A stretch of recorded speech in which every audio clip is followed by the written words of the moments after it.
अस्सलाम वालेकुम व्यूवर्स। आज हम आपके साथ खोया बनाने की रेसिपी शेयर करेंगे क्योंकि यहाँ पर यूरोप में जिस तरह से पाकिस्तान में खोया मिलता है वो नहीं मिलता, तो उसके लिए हमें कुछ ना कुछ करना पड़ता है मीठा बनाने के लिए। तो उसके लिए हमने खुश्क दूध का इस्तेमाल करना है और उसके साथ हम कंडेंस मिल्क का इस्तेमाल करेंगे।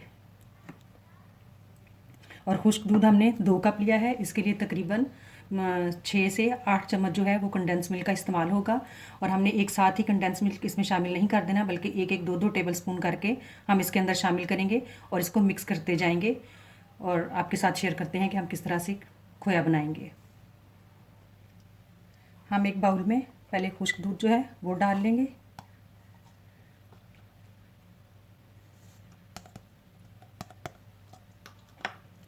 हमने जो कंडेंस मिल्क है इसको टिन में से निकाल लिया है। ये इसकी कंसिस्टेंसी है।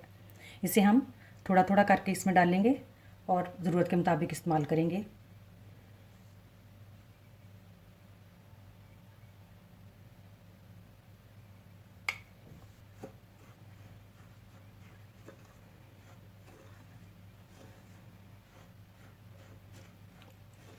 हम इसे थोड़ा थोड़ा डालकर मिक्स करते जाएंगे।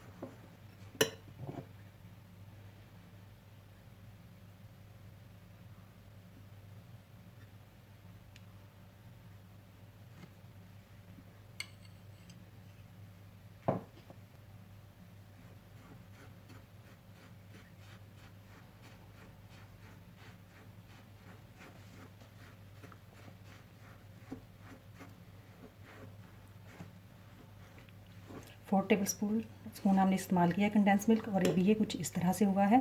अभी हम इसमें और कंडेंस मिल्क शामिल करेंगे।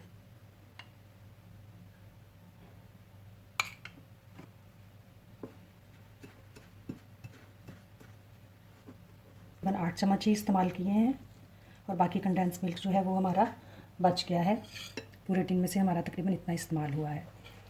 अब हम इसे क्लिंग शीट्स के साथ रैप करके, या अगर इसका लिड हो तो वो लिड देकर इसको फ्रिज में तकरीबन 1 से 2 घंटे के लिए रख दें। उसके बाद ये खोया जो है वो इस्तेमाल के लिए तैयार होगा। इसकी कंसिस्टेंसी आप चेक कर सकते हैं, कुछ इस तरह से है, जैसा सॉफ्ट सी डो बनती है उस तरह से ये तैयार हुआ है।